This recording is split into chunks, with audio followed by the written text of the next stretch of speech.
Premier League 2021-22 Preview Number 5, Burnley. Guardian writers predicted position 16th, NB. This is not necessarily Will Unwin's prediction, but the average of our writers' tips. Last season's position 17th odds to win the league via oddschecker 751 could be forgiven for thinking Burnley would have plans to look upwards after 5 seasons in the Premier League, but the strategy will be to reach 40 points and work from there. Last season began with 2 points from their opening 7 games after a summer, when the only signings were the £1 million midfielder Dale Stephens and the third-choice goalkeeper Will Norris on a free, while the club awaited a takeover from OC Capital. This time around only the defender Nathan Collins and keeper Wayne Hennessy have arrived, the latter on a free. Collins, a 20-year-old signed from Stoke, is certainly a step up from what was available to replace Ben Mee and James Tarkowski, whose absence was key to their wretched start to last season, with Phil Bardsley and Kevin Long poor imitations. Collins has potential to improve and could be a sign of a new policy to recruit younger players with long-term prospects. The Burnley starting's eye is robust and knows how to get the job done, but problems come when a key man is missing, with the bench last season one of the league's weakest.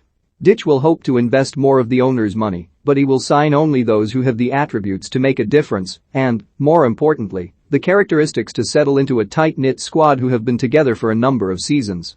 Equally salient for Dyche will be keeping the integral components of his side, with Tarkowski in the final year of his contract and Dwight McNeil attracting interest from Premier League rivals. Finding replacements would be complicated for a side built on a tried and tested formula. The focus is on signing competition for McNeil and Johan Berg Gudmundsson, because it was plain Burnley lacked impetus off the bench when needing to change a game last season. Many players have been linked, but Dyche will be frustrated by the lack of business. They missed out on Ashley Young to Aston Villa after holding talks with the winger, much to the club's chagrin. Background work is being done on other potential targets, but they will need to move quickly to avoid missing out on players who could make a real difference and irking the manager more. Potentially more interesting than watching Burnley creep up to 40 points will be how things change off the pitch. The owners are improving the football structure from coaching to recruitment, with artificial intelligence helping the search for talent. An app sourced 28 players from around the world to be invited on trial. The under-23s and youth sides are witnessing an overhaul as Burnley enjoy a much-needed refresh after moving the academy from Category 3 to 1 status, a big jump even for a Premier League side. Turf Moor has been spruced up and given a lick of paint as they prepare to welcome back fans to their aging stadium. Although there is plenty of change, the one thing the owners want to make sure continues is the presence of Dyche, another with less than 12 months on his deal. The manager has been linked to a number of posts in the past, and the slow-moving nature of transfer business at Burnley may prompt him to start thinking about a move away. After almost a decade at Turf Moor, it is fair to say we know what we get with the gruffly voiced Dyche.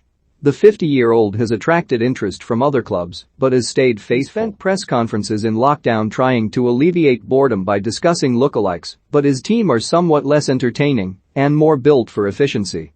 Dyche knows how to get the best out of his players and ensure they keep giving it their all through repeating the same drills and sticking to a style that has kept Burnley above the precipice for the past 5 seasons. Sharing a flat with his assistant, Ian Wone, has strengthened the relationship rather than damaged it. They even go for a weekly Thursday night meal when they treat themselves to a glass of wine each. Ben Mee missed the opening 6 games last season when they picked up 1 point. Over the summer the captain marked 10 years with the club and he has helped mold the team. The centre-back sets the example for the rest to follow.